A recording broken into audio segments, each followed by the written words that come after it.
अस्सलाम फ्रेंड्स, सवारी कैसे हैं आप। उम्मीद है कि आप सब खैरियत से होंगे और अपनों के साथ होंगे।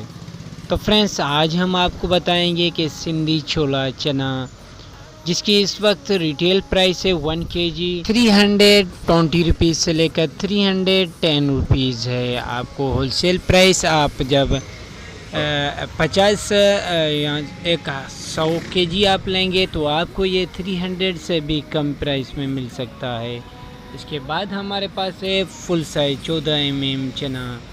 तो फ्रेंड्स, इसकी प्राइस में खासा इजाफा हो चुका है, इसलिए हमने आपको इस दोनों की प्राइस का रिव्यू करके बताया है। फ़िलहाल तो हमारे पास जो छोटा चना है उसकी प्राइस सेम है, लेकिन बड़े चने की प्राइस वक्त ज़्यादा हो चुकी है।